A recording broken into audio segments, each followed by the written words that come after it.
I think the largest public misconception is that none of it is real, that it can all be explained as conventional phenomena.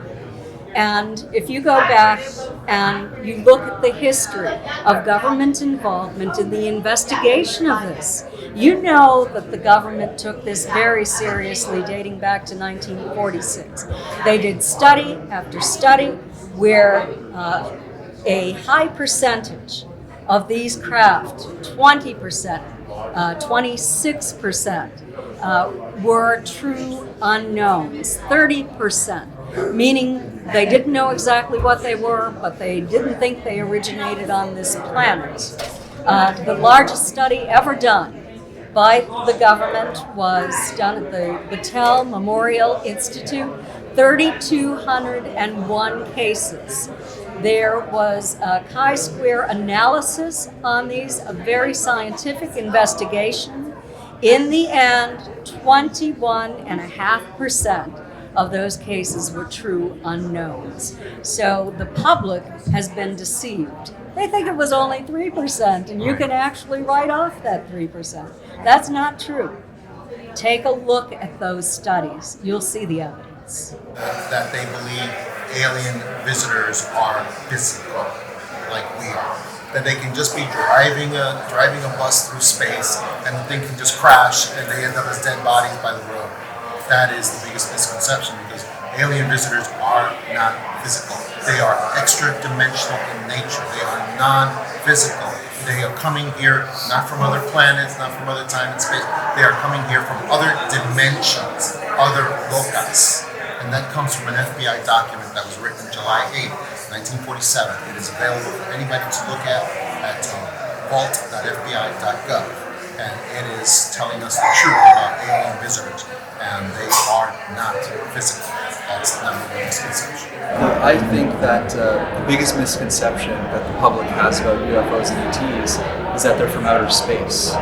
They come from another planet. In all the research I've done, all the experience that I've had, I'm coming more and more to the conclusion that they don't come from outer space. They come from other dimensions within the Earth field or the Earth realms.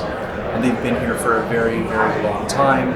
And through our history, we've had different names for these beings and craft. And in this age, we call them UFOs and aliens. The biggest misconception that they have is based upon their upbringing and the education system that we have in this country. We are not open to it because it's treated as a religion no-no, because a lot of people have always known about it, but they're afraid to talk because, first of all, it's because of their upbringing in the many, many religions that have kept their thinking and their spoken word.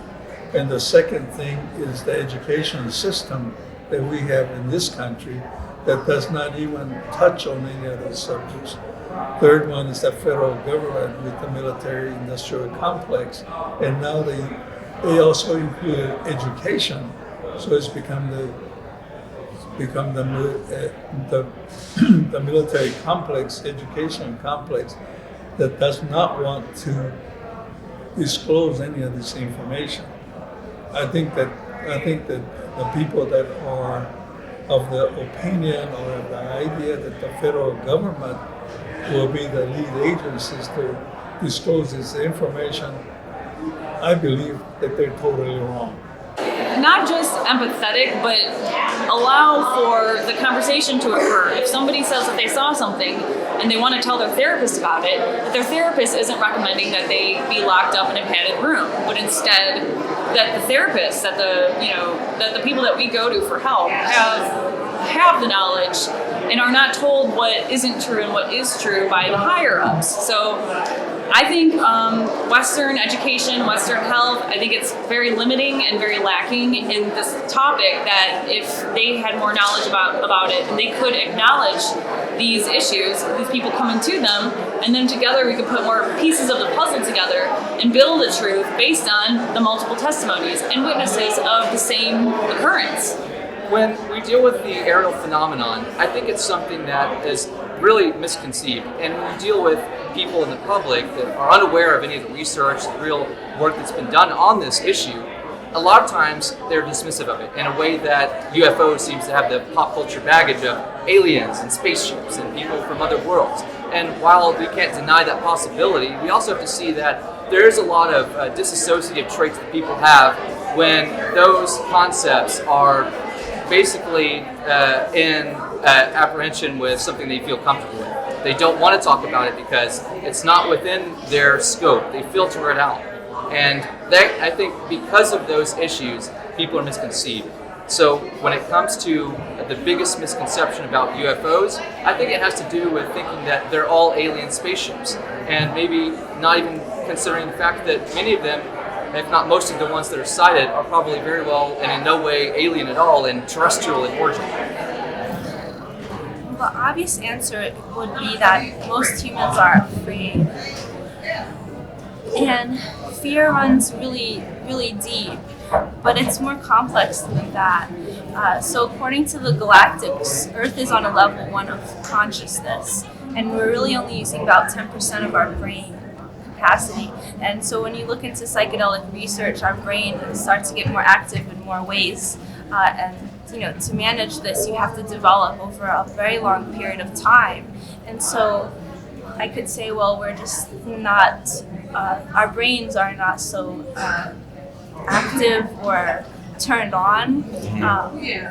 But to a certain extent, we are in somewhat of a hypnotic state because of a fall of consciousness that happened around the Atlantean times. Right. Yeah, and we're making reparations, especially in the United States, for the mishaps we had with technology and the sort of immoral behaviors of humans involved with animals and these sorts of things that just don't make sense. But we're made to go interstellar. We're genetically programmed to visit other planets.